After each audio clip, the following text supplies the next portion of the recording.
The deafening screams echoed through the Chase Center as Steph Curry raised his fourth NBA championship trophy. Golden and blue confetti rained from the ceiling, creating a storm of glory around the man who had forever changed the game of basketball. The flashing lights captured every smile, every tear of joy, every moment of triumph of the athlete who had defied all odds. "Curry! Curry! Curry!" The rhythmic chant of 30,000 voices seemed to envelop Steph like a cloak of validation. At 34 years old, he had achieved what few could: universal respect, incomparable wealth, and an undisputed legacy. That night, while driving his customized Tesla Model X through the streets of San Francisco, the skyscrapers reflected in the dark windows, silent symbols of the height he had reached. The Bay Area wasn't just his home, it was his kingdom. From those unlikely days at Davidson College, when experts called him too small and too fragile, to becoming the face of the Warriors dynasty, his journey was the definition of the American dream. In his $31 million mansion in Atherton, America's most expensive neighborhood, the lights turned on automatically when he entered. Silence. Isha and the children were sleeping. They had watched the game on TV as they had so many times before. Riley was now 10 years old, Ryan 7, and Cannon 4.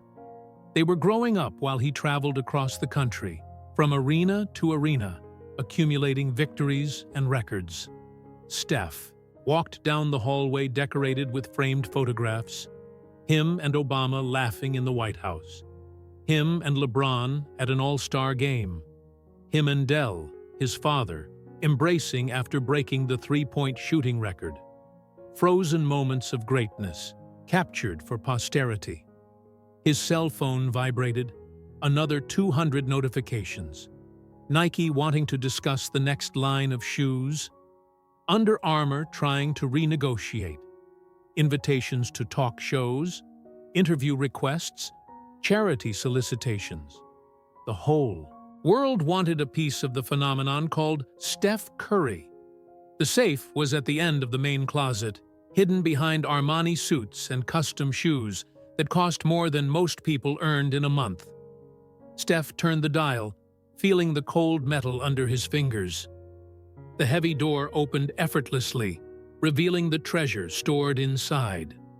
4 championship rings, 2 MVP trophies, the scoring champion trophy, Olympic medals, physical proof of excellence.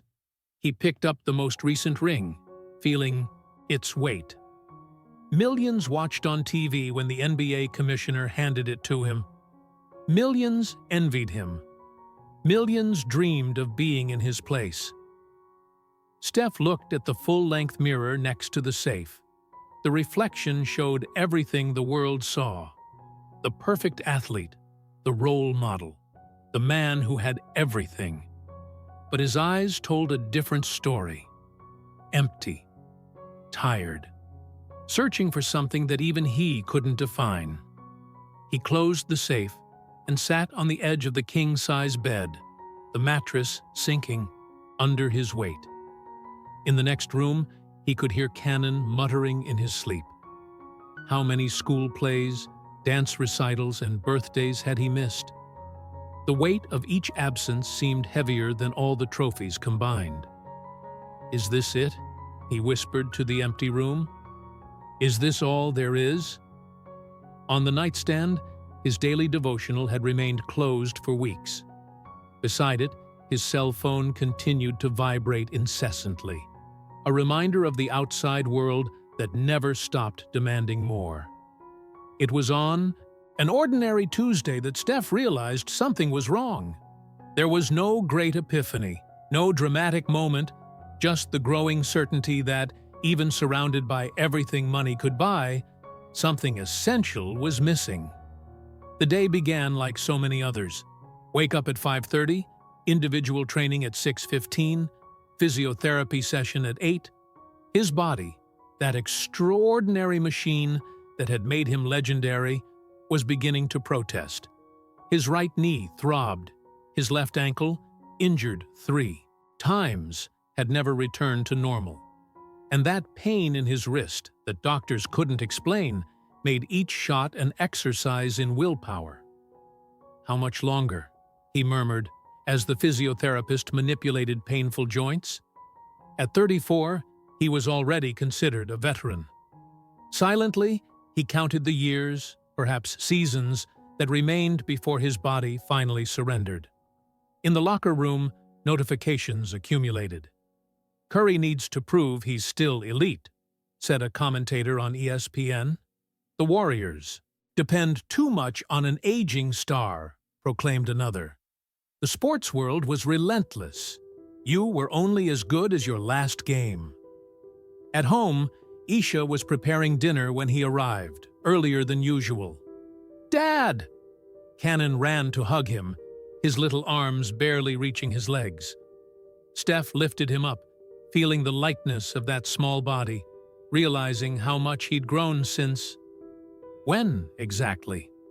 The last time he'd truly been present seemed distant. "Are you coming to my presentation tomorrow?" Riley asked, her hopeful eyes fixed on her father.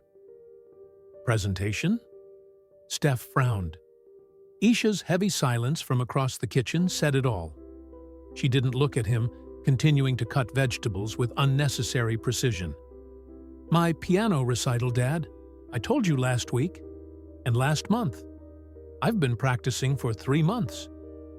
Riley's voice carried a resignation that no 10-year-old child should know. Steph stopped. Another commercial commitment. Another interview. Another charity event, where he would appear, smile, and say the right words. "I'll be there." The words came out before he could think. From across the kitchen, Isha finally looked at him. That night, after the children fell asleep, the conversation was inevitable. "You promised, Steph. She's been counting the days." "I know. I'll reschedule the interview." "Like you rescheduled Cannon's birthday? Or Ryan's school play?" Isha didn't raise her voice, which made her words even more cutting. "Our children are growing up while you break records and accumulate millions. One day, they won't wait for you anymore." The words hit like a physical blow. In the silence that followed, Steph could hear the ticking of the kitchen clock, marking seconds that would never return. 2 nights later, after a tight victory against the Lakers, Steph remained seated in the empty locker room long after everyone had left. His phone rang. Del Curry, his father. "Great game, son." The familiar voice brought the comfort of childhood. "Thanks, Dad." Steph hesitated. "Can I ask you something? Did you ever regret anything in your career?" The silence on the other end lasted 3 full beats. "Every single day," Del finally answered. "Not the games I lost, but the moments with you and Seth that I never experienced. Basketball is just a game, son. Family is forever." The next morning, an NBA survey revealed that Steph Curry was officially the league's most popular player for the 8th consecutive year. The news arrived while he observed, through glass, a session of his charitable foundation. Children in Oakland were receiving backpacks with the SC30 logo, while cameras captured the moment for social media channels. "Do they really follow up with these kids afterward?" he asked the executive director. "What do you mean?" "After the cameras leave, who ensures these backpacks really make a difference?" The embarrassed silence was answer enough. That night, during the pre-game warm-up, a wave of anxiety hit him so hard, he had to run to the locker room. Locked in a stall, Steph Curry, the man who never showed weakness in front of millions, tried to breathe while the world seemed to collapse around him. "What is all this for?" he whispered to himself, trembling hands covering his face. It was supposed to be just an ordinary regular season game against the Memphis Grizzlies. No one expected it would be the moment that changed everything. In the third quarter, Steph cut to the paint and felt the impact. A defender, falling on his right knee. The pop was audible even in the first rows. The Chase center fell silent as he remained on the floor, his face contorted in agony. The broadcast showed replays of the moment in slow motion, while commentators made grim analyses. The medical staff carried him off the court, the crowd applauding in a display of respect mixed with fear. The diagnosis came that same night: partial rupture of the medial collateral ligament. 8 weeks of recovery, minimum. For a player his age, potentially more. "We've basically lost you for the season," the general manager said with clinical frankness. The implications hung in the air, the championship window closing, the golden years flowing like sand between fingers. The first days were numbing. Painkillers, rehabilitation sessions, and the painful exercise of watching his teammates struggle without him. But then, something unexpected happened. Time. Time away from the courts. Time at home. Time to think. One afternoon, while limping through the empty house, the children at school, Isha at professional commitments, the doorbell rang. Pastor James, from the church Steph had sporadically attended since moving to California, was at the door. "I thought I'd stop by to see how you're doing," said the older man, his southern accent carrying the comfort of similar origins. Steph hesitated for a moment, then opened the door completely. They sat on the back porch, looking at the infinity pool that merged with the view of the Bay. "You know, Steph, every man has 3 lives," said the pastor after they chatted about trivialities. "The public life everyone sees, the private life shared with family, and the secret life, the one that exists only between him and God." Something in those words penetrated the defenses Steph had built. "And when those lives no longer align?" he asked, surprising himself with his own vulnerability. "That's when crises occur, and also opportunities." The pastor smiled. "How many people ask how you really are, not how you're playing?" The question hung in the air like a silent accusation. The following week, Del Curry flew to California, supposedly to help during recovery. Father and son spent hours talking, not about shots or records, but about the weight of expectations, the sacrifice of privacy, and the true meaning of legacy. "When you're old like me," Del said as they fished in the Pacific, something they hadn't done together since Steph's teenage years, "you realize people don't remember so much what you did, but who you were to them." The epiphany didn't come like lightning, but like a tide slowly rising. One day, fulfilling a commitment he couldn't postpone even while injured, Steph visited the Oakland Children's Hospital. He planned to stay 30 minutes. He remained 5 hours. In Elijah's room, a 9-year-old boy with advanced leukemia, Steph found his first moment of genuine clarity in years. The boy didn't want autographs or selfies. He just wanted Steph to listen to him talk about his dreams, dreams that might never come true. "Why do you play basketball, Mr. Curry?" asked Elijah, his eyes too large for his emaciated face. The automatic response stalled on Steph's lips. Why, indeed? It was no longer for the pure joy he had felt in childhood. It wasn't for the records or contracts. Why, then? Driving home that night, Steph drove to the small mountain retreat he had bought years before and never really used. 3 days of solitude, just with his thoughts, his long-neglected Bible, and the silence he had so avoided. On the morning of the 3rd day, his phone rang. Bob Myers, the Warriors' president of basketball operations. "The doctors say you can come back earlier if we follow an aggressive protocol. "We need you, Steph. The season is slipping away." The old Steph would have agreed immediately, would have swallowed the pain, taken more painkillers, and pushed his body beyond its limits. But something had changed. "No," he simply replied. "What do you mean, no?" The disbelief was palpable through the phone. "I'm not ready, Bob. Not just physically." The silence on the other end of the line was deafening. On the way back home, Steph stopped in East Oakland, where his foundation had funded some educational initiatives. Instead of a quick visit with photographers, he spent the day talking with teachers, listening to their struggles, understanding the community's real needs.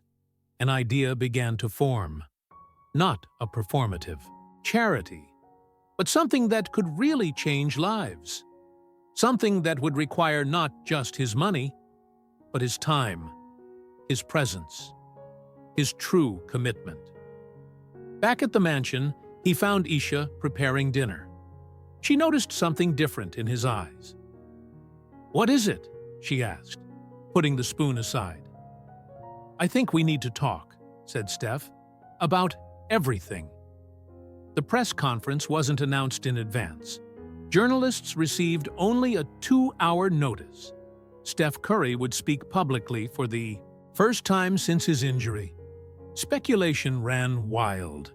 Was he announcing an early retirement? A bombshell transfer to another team? No one expected what was to come. Steph entered the conference room at the Warriors training complex, wearing not the usual expensive suits, but a simple t-shirt and jeans. Isha was by his side, her fingers intertwined with his. His parents occupied the front row, along with Bob Myers and the team owner. "Thank you for coming," he began, his voice calm and clear. "In the last few months, I've gone through a journey of self-discovery that has changed my perspective on almost everything." The cameras clicked frantically as he took a deep breath. "Today, I'm announcing 3 decisions I've made. First, I'm completely restructuring my foundation to create the Curry Educational Initiative, which will build and fund schools in underprivileged communities across America, not just with money, but with my active presence and participation." Murmurs filled the room. Steph continued, "Second, I've negotiated a modification to my contract with the Warriors, significantly reducing my salary so the team can invest in new talent." A ripple of shock ran through the audience. "In exchange, I've obtained clauses that will allow me to be present for my family in ways that haven't been possible until now." Bob Myers nodded slowly, his face a mixture of resignation and admiration. "Finally," Steph paused, "I'm canceling all my commercial commitments that aren't aligned with these new purposes." The room exploded with questions. A veteran reporter managed to make himself heard above the tumult. "Steph, you're effectively giving up hundreds of millions in future income. Why?" Silence returned as everyone awaited the answer. Steph smiled, not the rehearsed smile of interviews, but something more authentic. "Because I discovered, the hard way, that success and purpose are different things. I had one, but had lost the other." In the following weeks, reactions were divided.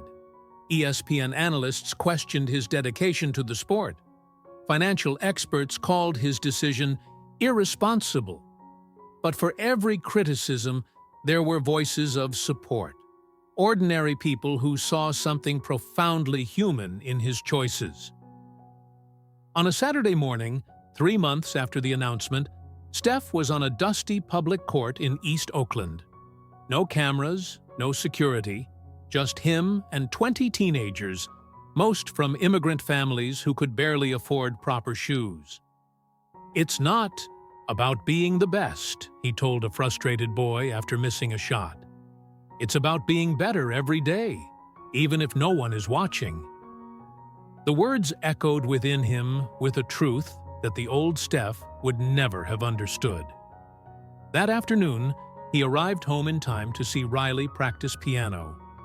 The expression on her face when she saw him enter was worth more than all the applause from packed arenas. "You actually came?" she whispered, surprised. "I won't miss anything else," he promised. In the IT locker room, before his first game after the injury, reporters noticed the difference. The feverish focus had been replaced by an unshakable calm. He played magnificently that night, not to break records or impress critics, but for the pure joy that basketball had once given him. "Curry looks like a man reborn," commented an analyst. "He plays as if a huge weight has been lifted from his shoulders." 6 months after the press conference, the first school of the Curry Educational Initiative opened its doors in Oakland. There was no glamour in the ceremony, just Steph, his family, and the 100 children who would have opportunities their parents never dreamed of. An ESPN journalist, assigned to a special report, found Steph painting a classroom the day before the opening. "Don't you regret it?" she asked. The cameras turned off. "What you gave up?" Steph looked through the window to the playground where his children played with local kids, without distinctions of status or wealth. "I didn't give up anything that really mattered," he replied. "In fact, I found what I had been looking for all along." Years later, when asked about his legacy in an interview for the Hall of Fame, Steph Curry, still considered the greatest shooter the game had ever seen, smiled with that same serenity that had become his trademark. "My legacy?" he repeated thoughtfully. "I hope people remember that I broke records in basketball, but I pray they remember that I tried to break cycles of inequality and absence. The shots will eventually be forgotten, but the lives we touch, those are eternal." The emptiness that neither fame nor trophies could fill had finally found its complement, a purpose greater than himself.